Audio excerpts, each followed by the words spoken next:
Okay. The broadcast is live. That's right. The broadcast is absolutely live.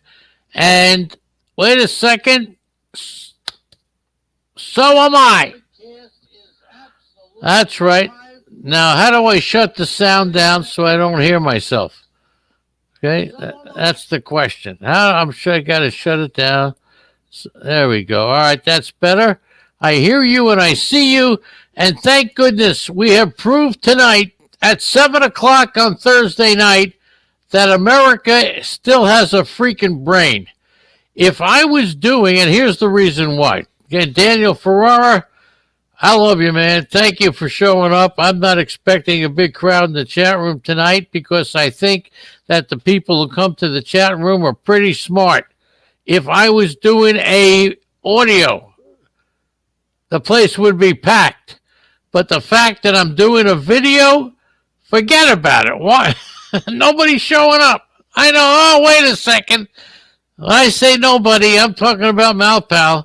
Malpal risks his life from the great state of San Diego to say that he'll even come if I'm doing a video. If I was doing an audio, no way. Emilio D'Amato is here. Malpal, Daniel Ferrara. Fantasy gems. Okay, what do you call a gem? What do you call a gem? A diamond in the rough? What do you call a gem? Anyway, thanks for being here. Timothy, my hooker, guest Suzette.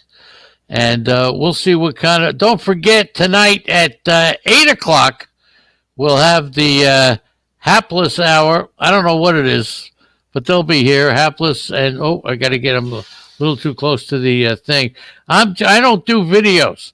And you probably know why just by tuning in. A diamond in the rough. There you go. So don't forget, okay, we're rocking and rolling. We'll see who we are. Who is guest Suzette? Announce yourself. Make yourself comfortable. And let's talk some little fantasy. And don't forget, you should be making your lists right now. Make your lists. Make sure that you have a player for, if you're in a 10-team league, you want 10 first basemen, 10 second basemen, 10 shortstops, 10 third basemen, and then you want another 10 first, third, and another 10. You know what I'm saying? Make the list of all the players that are going to be drafted. And I've had a big run in with Todd Zola. Okay, it's Janine from Arizona. There you go. Could be my neighbor in a couple of months. Nice to have you. Nice to have you aboard. Jeannie, Janine, Jeanne. Not, you know how I am with names. It's not my strong suit. Now I'm looking into the camera. I don't even know where the camera is. Okay, but there it is. So you should be making your list right now and making sure that you have every player being drafted. And as far as inflation goes, now Todd Zola was on with Andy. Todd Zola talked about inflation being easy algebra. I'll say bull dinky and poppycock. It's not algebra. It's called common sense. Common sense is what it is. It's not algebra. Okay? And what it is that you make a list of all. Now, if you're telling me that what I'm about to say is too much work, then you probably shouldn't be in fantasy baseball. Because if it's work, you can't be doing it. It's called you get into it what you put into it. And if you're not willing to put into it and do a little homework, you're going to get out of it exactly what you put in. Nada y pues y nada. So you make a list of every player. Is that too difficult to do? I could even send you to a spot that'll give you the list, and all you do is copy it. And once you have a player at every position, like Daniel Gallo, Chris Gallo. Good morning, Chris. You have the players at every position all documented, and now to find out inflation, how many times people have come to me and said, Lenny, there's 7% inflation in my league. There's 3% inflation. There's no such goodness gracious thing as saying inflation is 7%, 10%, 3%. Every league is different, and there's only one way to find it. And that is this. You take the dollar amounts.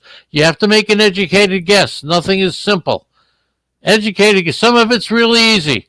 You may have Marcus Semien at $5. You know he's going to be a $10 player. You may have other players who may have been gotten cheap. They may have been kept from the year before. You put in their auction value, their keeper value. So if Semien is being kept for $5, that's the value. Now he's more of a $12 player, but you're going to put in $5. And you do that for every keeper who you think is going to be kept. And then you fill it all in. This is auction values now. You fill it in. All right, there's Janine. She's in there in the chat room now. You fill it. You fill the rest in. You put the players' values in. You start at the top. You go back to the last year, the 2 years from previous years. You find out that Mike Trout or whoever it is was the number one player at $45, and that's what you go by. You put your top players in at 45, then you just bring it down 43, 39. You know, it's part of how you do it. It's your stuff. You don't go to a magazine and copy the auction values. You don't do it. And there's a reason why you don't do it. And here's the reason.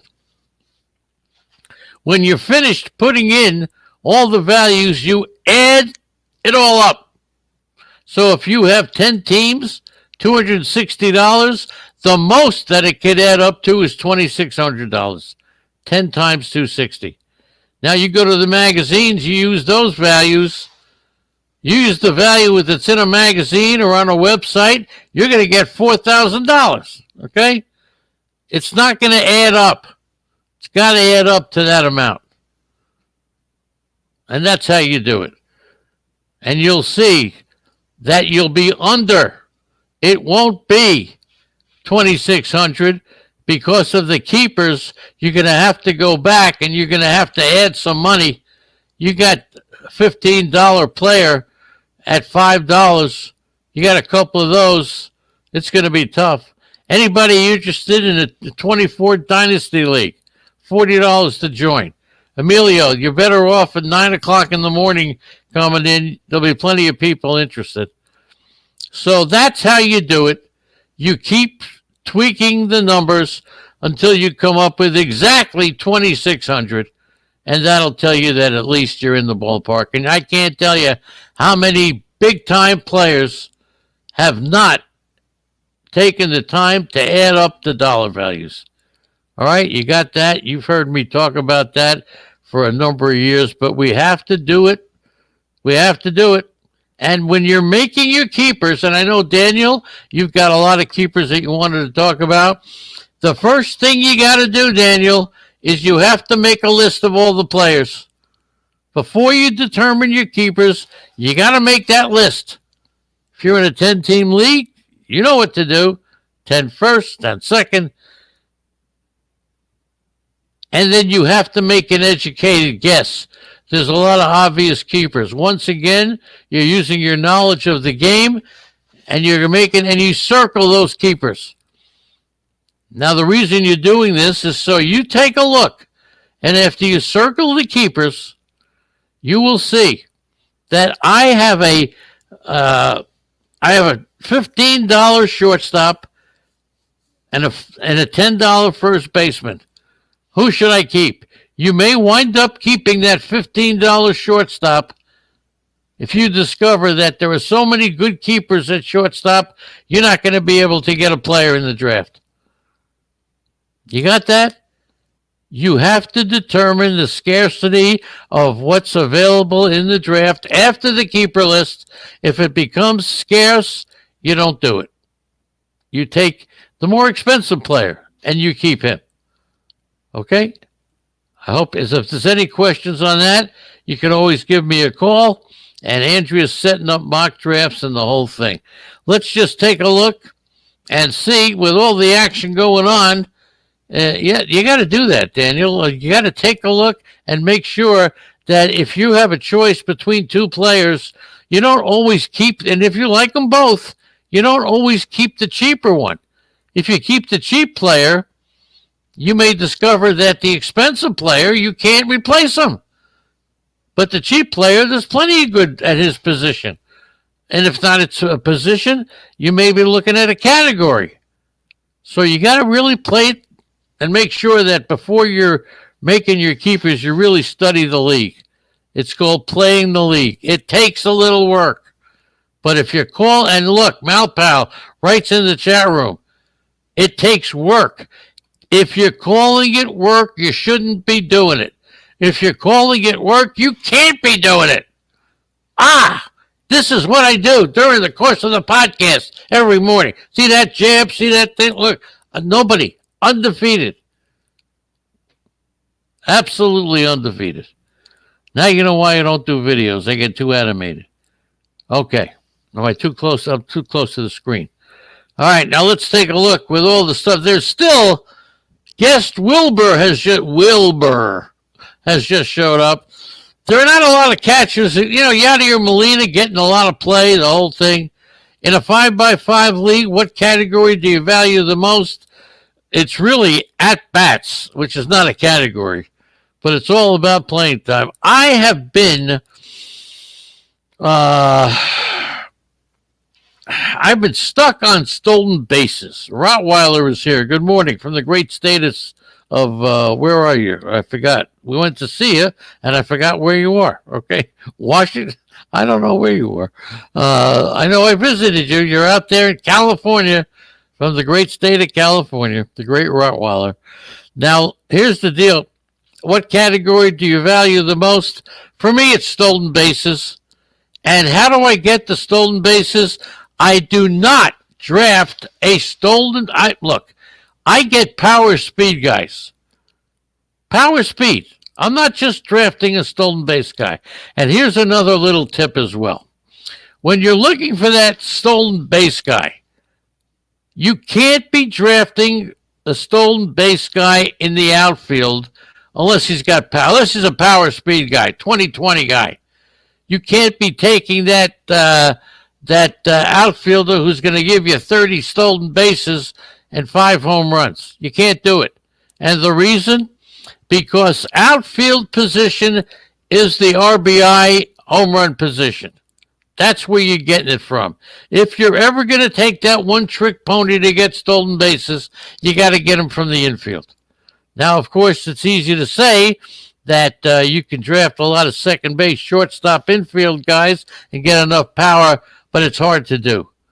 So if you're drafting that one trick, Jared Dyson, be careful. Mondesi, okay, he's an infielder. And Mondesi will also hit you some home runs. Mondesi could be a very valuable fantasy player. More valuable than he is in Major League Baseball. And we've seen so many players who are more valuable in baseball than they are in fantasy baseball. Mondesi is a much more valuable fantasy baseball player than he is. Although he's pretty good, and he's coming on. Thanks to Daniel and Malpal and Jeannie was here, Timothy, my hooker, and Rottweiler. There aren't any catchers. I'm surprised at Wilson Ramos, who's 33 years old, is just done. It's been well documented now. And when Noah Syndergaard comes back, although he hasn't been using Ramos, the Met pitchers this year may be a lot better. Addition by subtraction.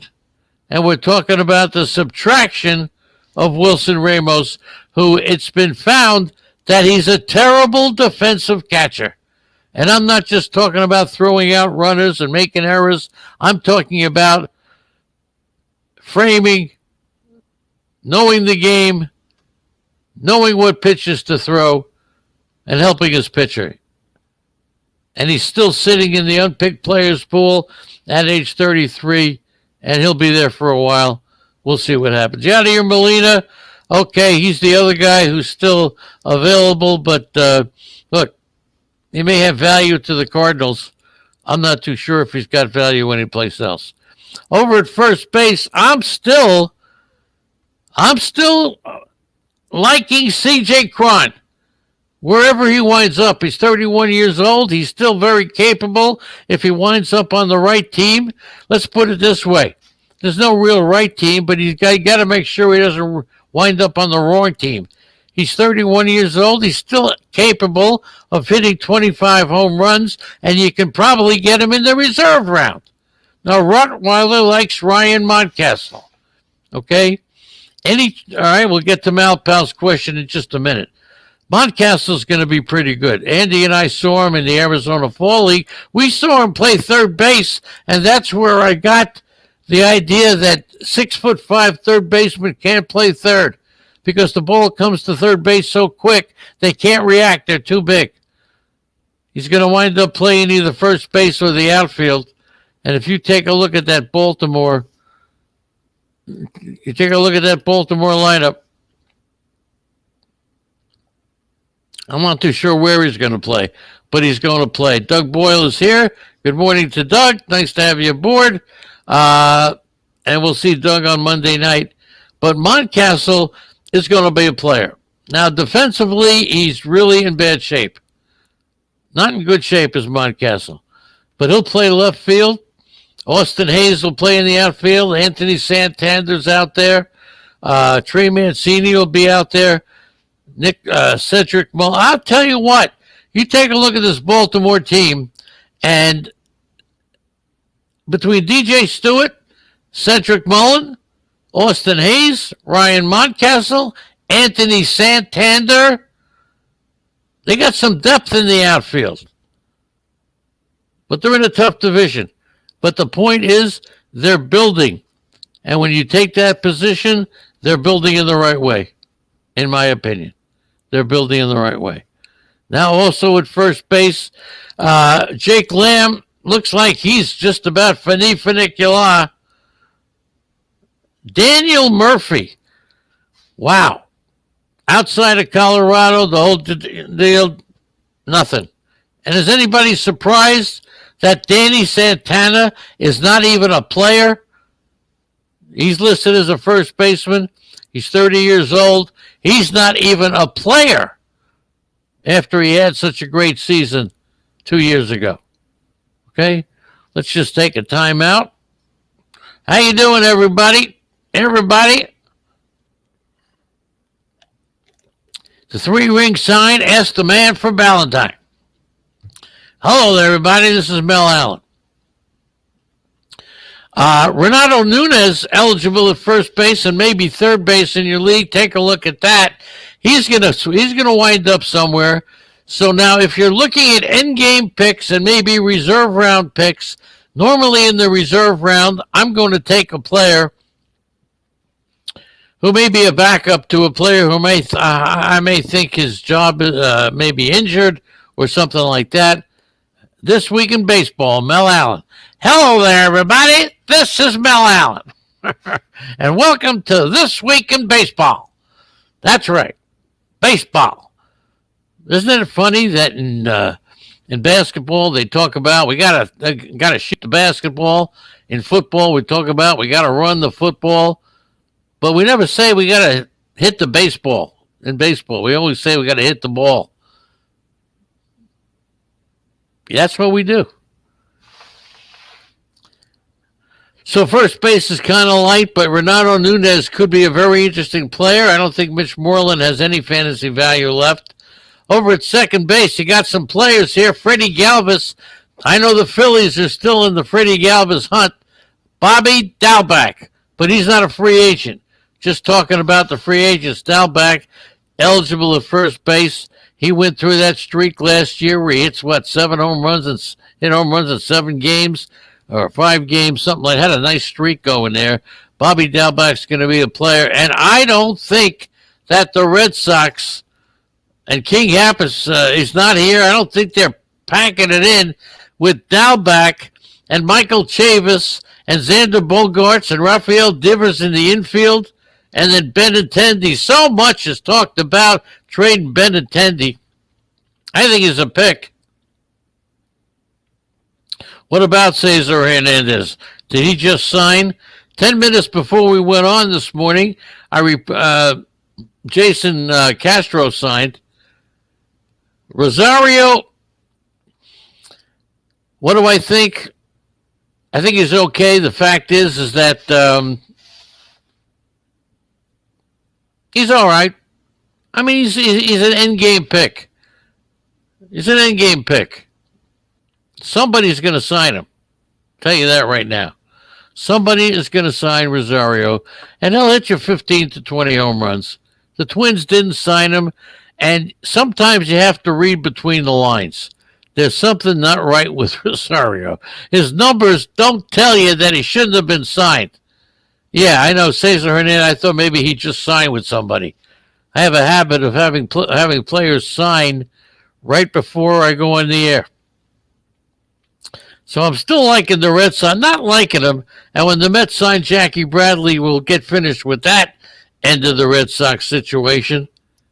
But that's what it is. Now, second base, couple of good ones at second base. Cesar Hernandez is one of them. Wherever he signs, and I know Cleveland is hot and heavy with signing him, but I don't agree with that because I think that Ahmad Rosario is going to be terrific. Ahmad Rosario, I think, is going to be terrific. All right? So I don't think Cesar Hernandez goes there. Number of teams could use a second baseman. Hernandez could steal you some bases. So be very... Yeah, Kirilov's going to be good. Rosario, not a problem. They're saving some money.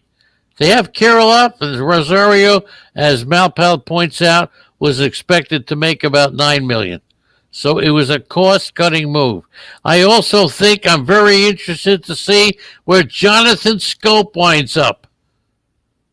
Archie Bradley is, without a doubt, the Philadelphia closer, not the Cincinnati closer.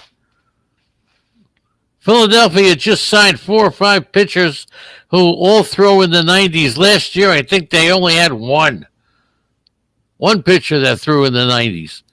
So the Phillies, and I'm excited. I can't wait to see what the Phillies do. Now they got a lot of, they got some competition on JT Realmuto. For the Atlanta Braves to sign Realmuto sounds interesting, but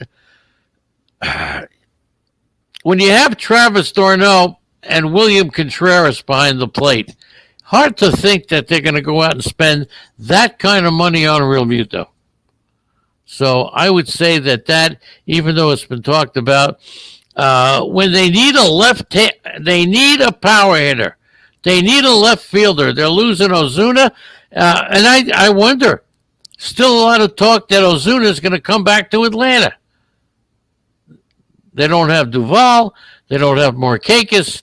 When you lose 3 outfielders like that, you don't spend $20 million on a catcher. That's my opinion. But word has it that Realmuto could play the outfield. They were talking about him as a potential second baseman. He's got sprint speed that would surprise anybody. His sprint speed was the same as George Springer. So, would that surprise you? Only if they think he can play the outfield.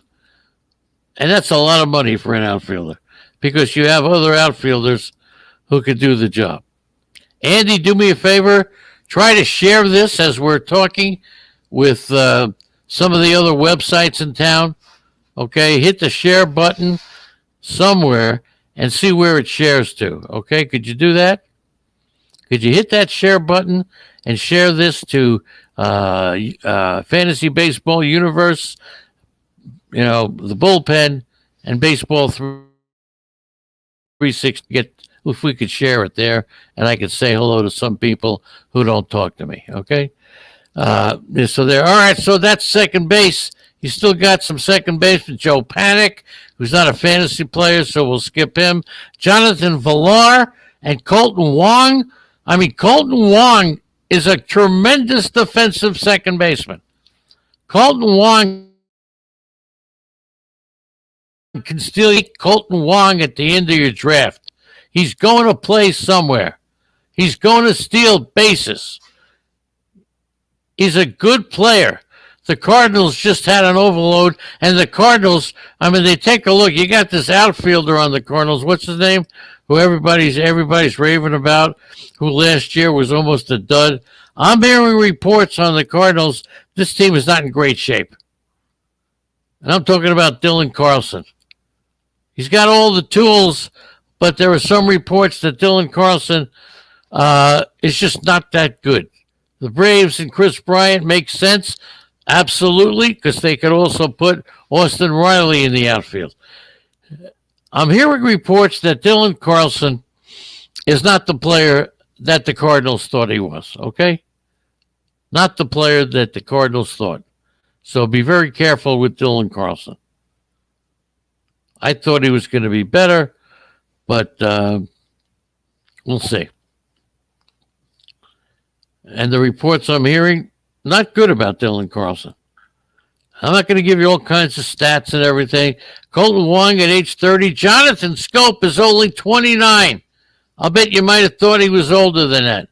There are reports that Andrelton Simmons, I'll tell you, I thought the Yankees would be better off not signing DJ LeMahieu, moving Gleyber Torres to second, and signing Andrelton Simmons to play shortstop.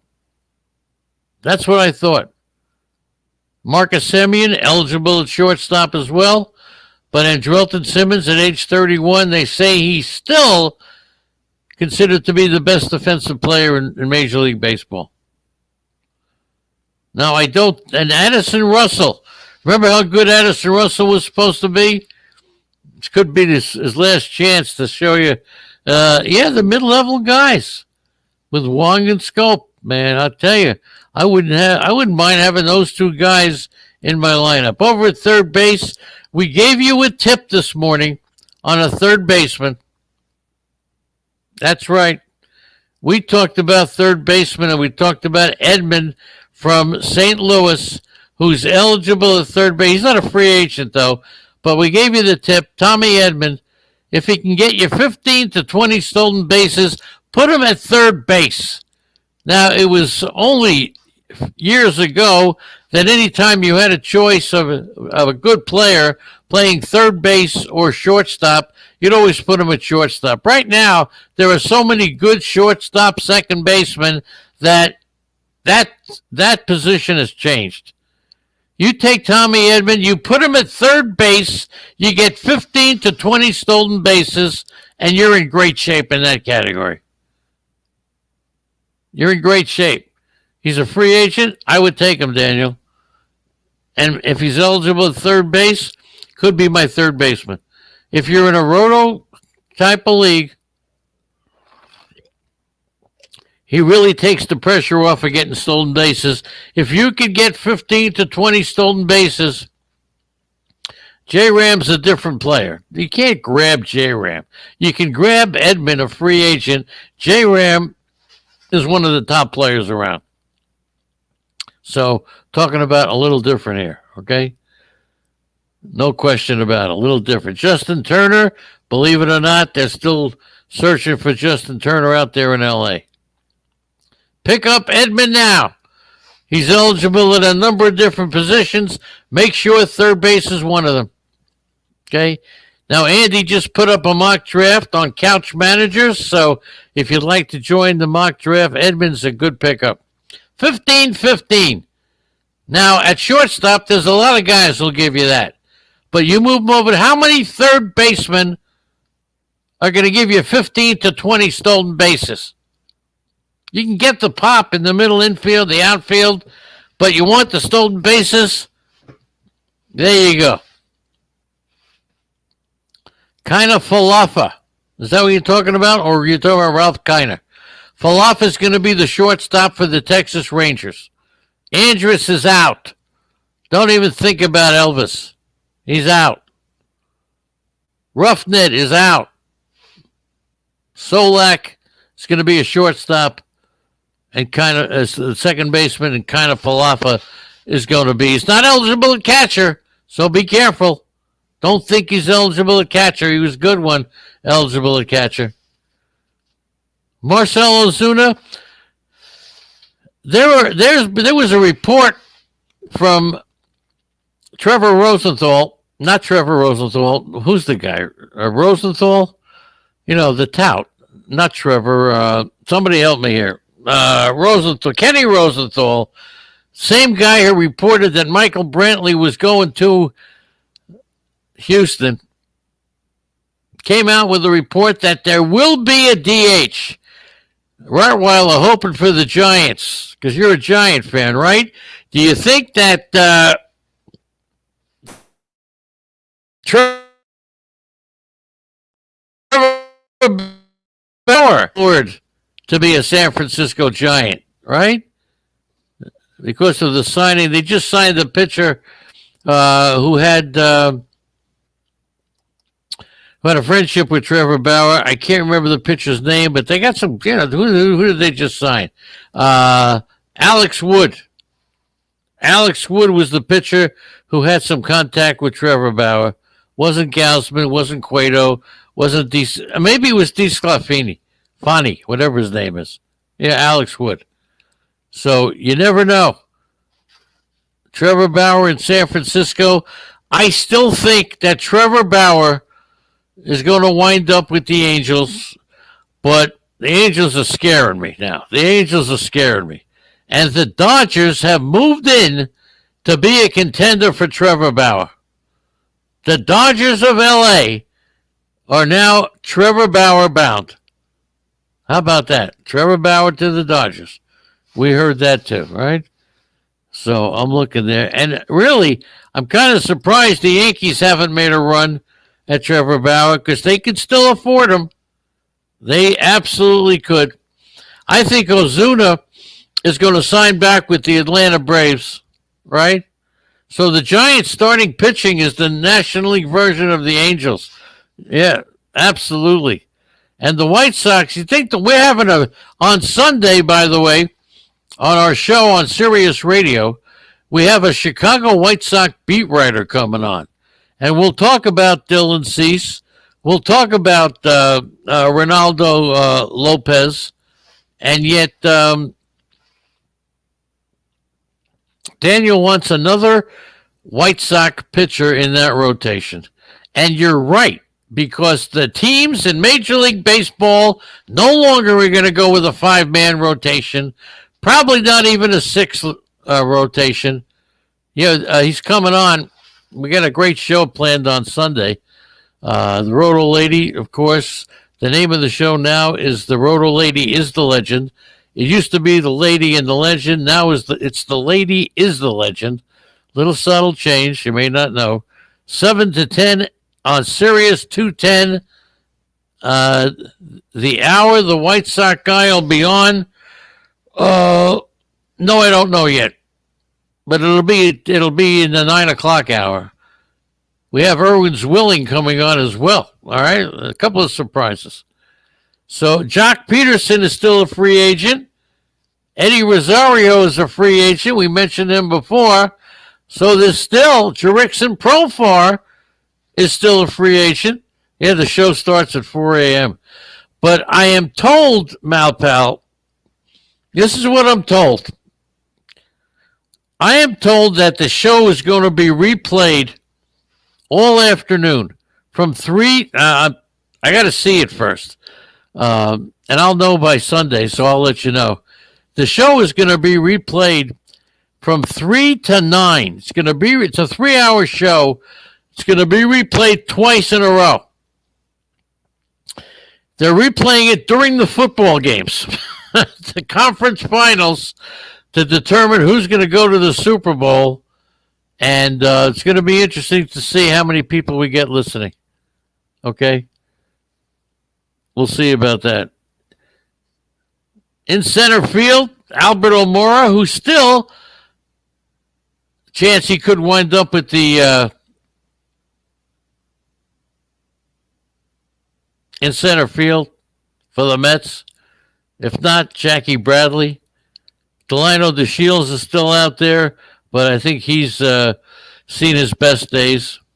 And in right field, Ryan Braun at age 37, still a free agent. We may have seen the end of his career.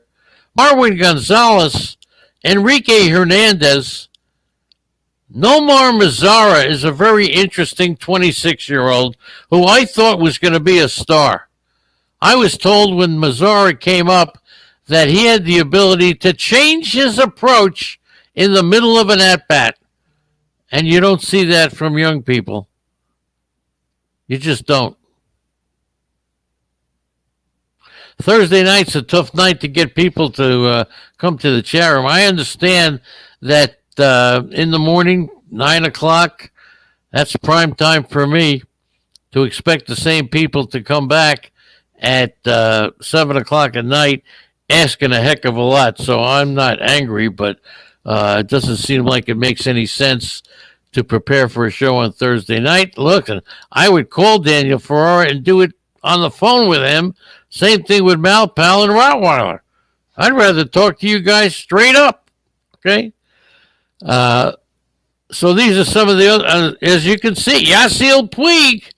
Let's have a contest, Andy. Let's have a contest. Pick the team that's going to sign Yasiel Puig. Okay?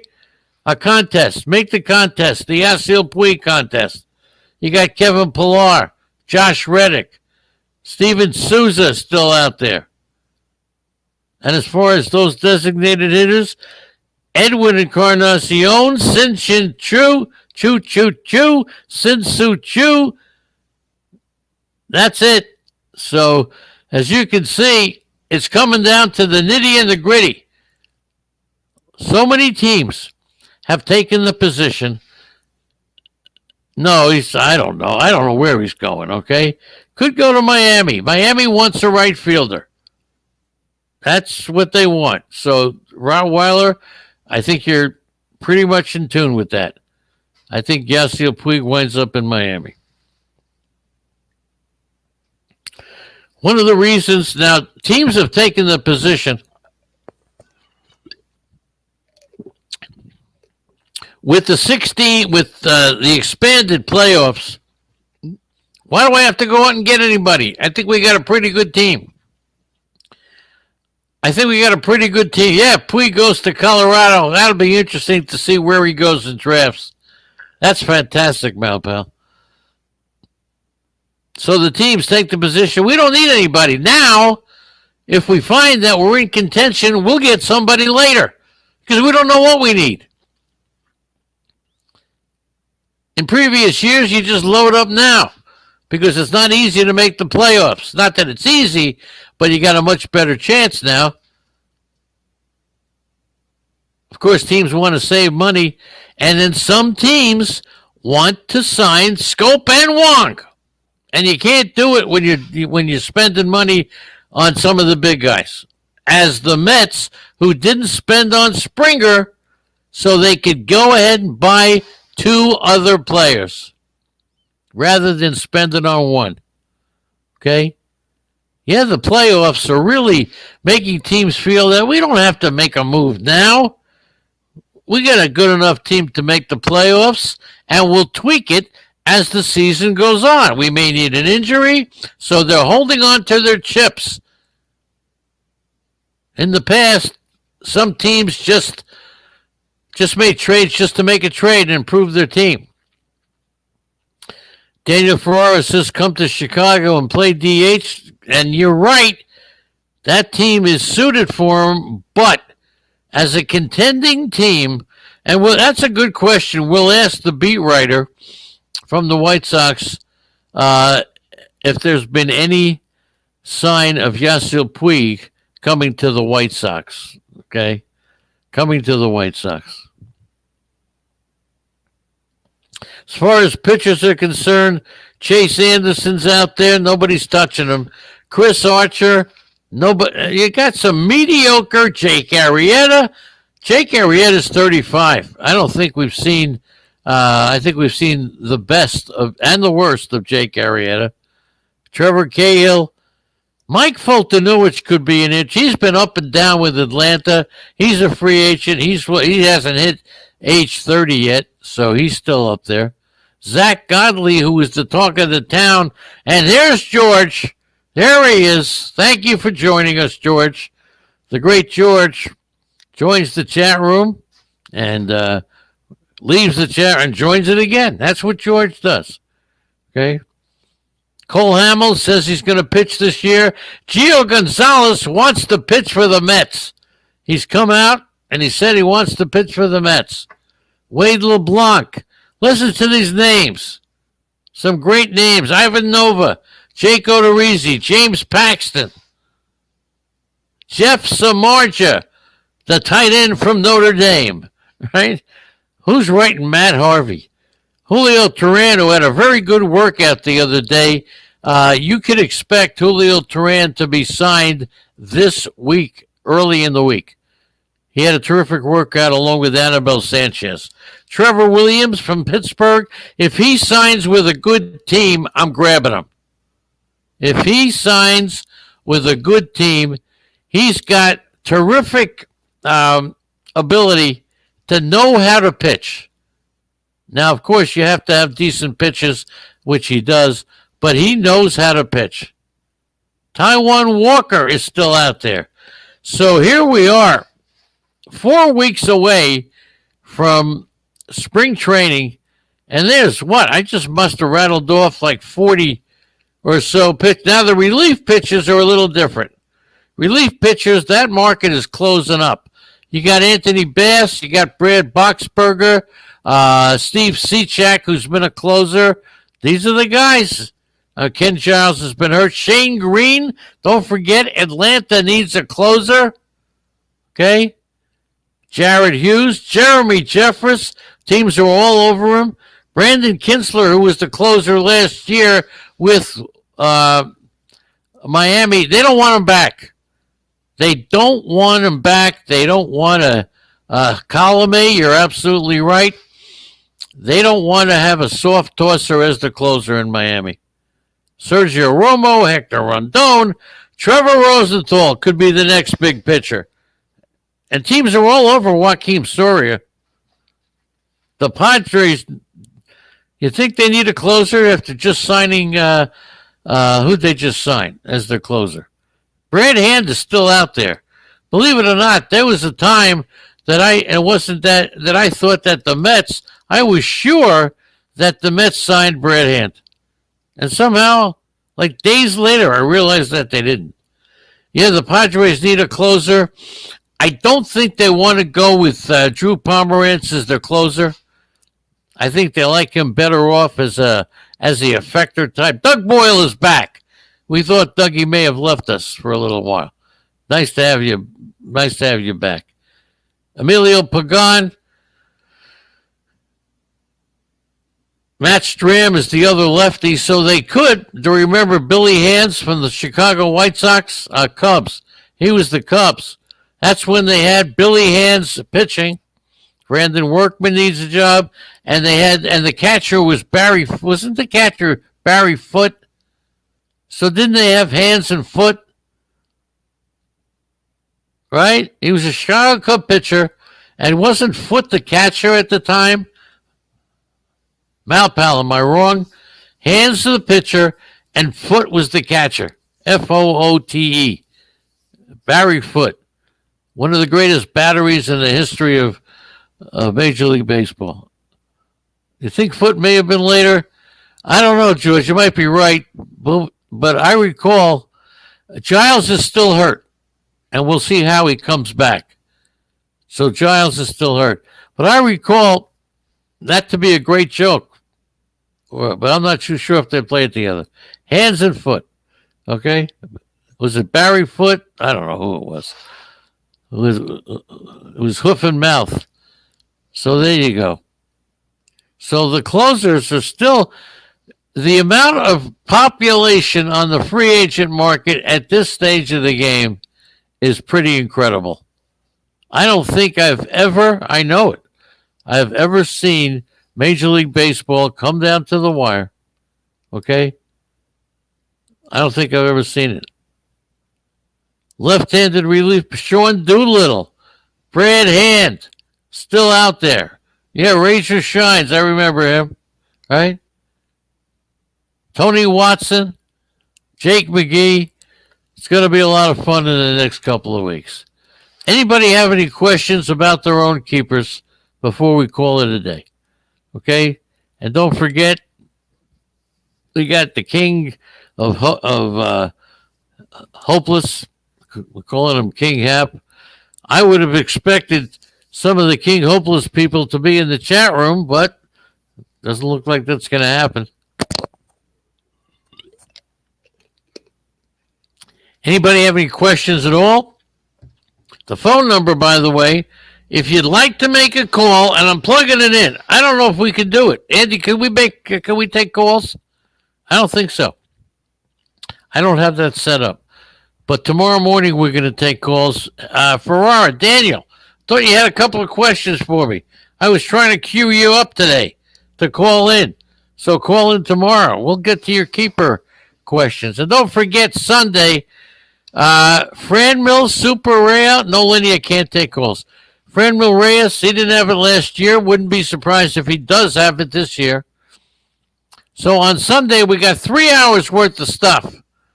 Is there anything special? I honor the people here in the chat room. Is there anything special that you'd like us to cover on Sirius Radio on Sunday? Anything? And the White Sox guy, I mean, look, we had, there's a lot of questions. Remember last year, Yohan Moncada, he had the COVID, and that's what kept him down. Is he a big sleeper? Then you had Lewis Robert, who ended the year 7 for 37. Is he a fluke? Some of the questions. You want more rookies tomorrow? You got it, kid. 7 for 37. Michael Kopech. Is he ready to pitch this year and become the Michael Kopech that we expected? Dylan Cease and Renato Lopez. We've waited for each one of these guys to break out and becomes better. How does La Russa change things in Chicago? Here's the problem with as what kind of, you see, this is the thing. I don't like to have players on because you get a lot of fluff. You cannot expect a beat writer to say anything negative about Tony La Russa.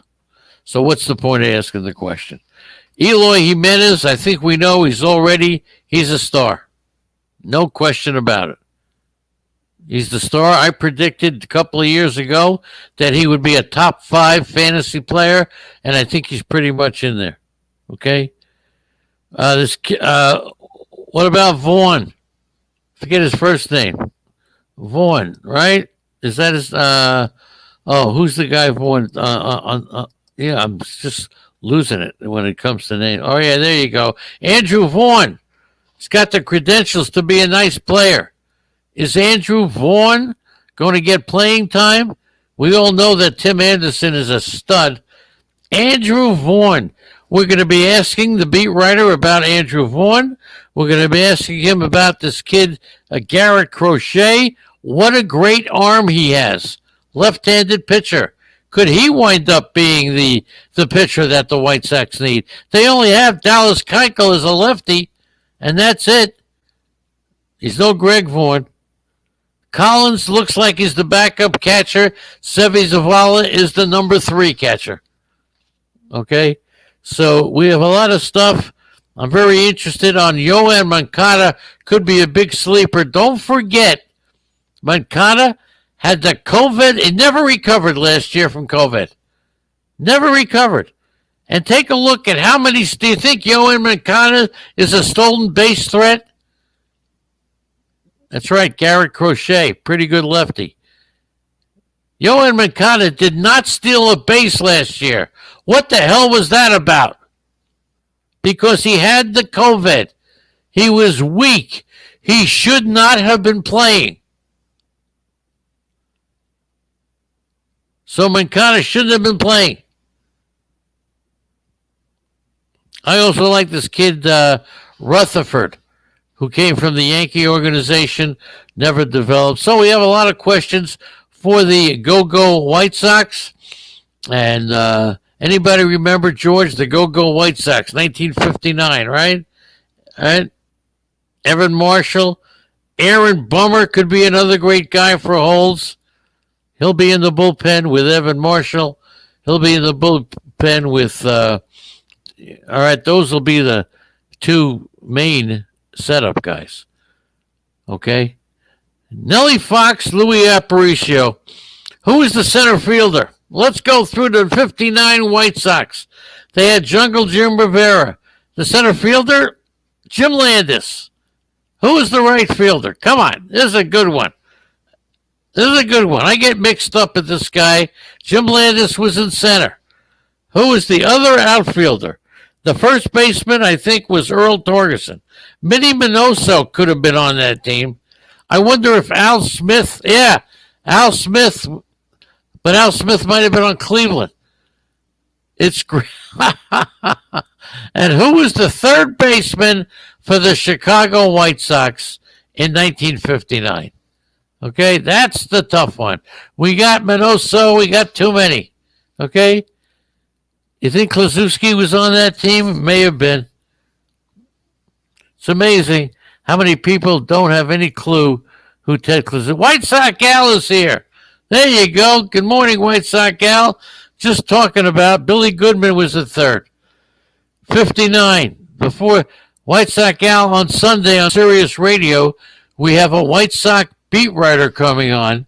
So we'll need your support. And even if you can't listen to it, the phone number will be given tomorrow during the, it'll be all over. You'll see it. The phone number, want to write this down, will be 888 because we're going to flood the zone. 888-963-2682. That's going to be the phone. 888-963-2682. So, White Sox Gal, if you've got any White Sox questions, you can pick up a phone. Just give us a call, ask the question, and we'll pass it along to the White Sox guy. 888-963-2682. Okay, listen, I'm thanking you all for being here. We have to publicize this a little bit more to get more people into the chat room, but I am very proud to be talking to Daniel Ferrara and Dougie Boyle and George. And Laura is here. Good morning to Laura. Nice to have you aboard. Laura, of course, Laura DeCharia. The reason we're still on Sirius Radio. That's right. We will be taking, I don't know if we'll take calls with the beat writer. That's up in the air. We may take one or two. But Laura wrote a letter to Sirius Radio and really made them stand up and bring us back. Not to say they wouldn't have brought us back, but Laura was a big factor. Laura, we are deeply indebted to you, and we thank you. So thanks for being here. That's right. Laura pounded she really pounded Twitter, all right? And wrote a letter to Sirius Radio. Okay, as we have to end it to get off because King Hap, I think they're coming. I would have expected him to be in the chat room by now. King Hap and Taco and whatever they got. Looking forward to Sunday. So are we. I'll tell you what. The only reason I kept my thank you, Daniel. Tell Sirius Radio that. Put it on Twitter. It's all about support. Sirius Radio does not really have a way. This is interesting of determining how many people are listening to each show. The way they see the shows is the amount of phone calls that they get on a show. Each producer carefully logs the shows, and the amount of phone calls generally gives them an idea of the listeners. The other way is on demand. So even if you listen 7 to 10, we're supposed to be, now this is all, bull dinky and poppycock until we see it. We're supposed to be replayed from 3 in the afternoon to 9 at night, 6 hours. We're supposed to be. So even if you can just turn the radio on, listen for a few minutes, or just turn it on for a few minutes and then shut it off. Won't interfere with you watching football. Just to put the numbers in. That's what we do. Rottweiler is activating his XM again. Believe me when I tell you. Okay? What is that kappa? The cap. Good question. What is it? Who wants to guess the cap that I have on? The hat. There's a B and there's a C. What is it? Yes, last year, Malpal, instead of calling in, he talked to some girl in Thailand, which is better off, okay? King Hap is here. We're getting off in a couple of minutes. Chris Gallo is joined back. Nice to have you back. Timothy, my hooker. Thank you to everybody. Daniel Ferrara, Chris Gallo, Dougie Boyle, George, King Hap. Nice of you to make it. Laura is here. Malpal, Timothy, my hooker, White Sox Al, Rottweiler. Stick around. Stick around and you'll hear Mr. Hopeless, Mr. Hapless, whatever his name is, and you'll love him. Thanks, everybody. We'll see you tomorrow morning, 9 o'clock. Get ready. If you have any questions, don't forget the number for Sirius Radio is 888-963-2682. Okay? So, let's see, Billy Goodman. The cap is the Brooklyn Cyclones. That's the cap I'm wearing. An affiliate of the Mets, I think. It's the Mets. Andy, is it the Mets or the Yankees? The Brooklyn Cyclones. Okay? Located, their field is right on Coney Island. It's amazing. You can see the ocean. It's a great field. Thanks, everybody. We'll see you again tomorrow. Andy, how do you shut this off? Got to make room for the king.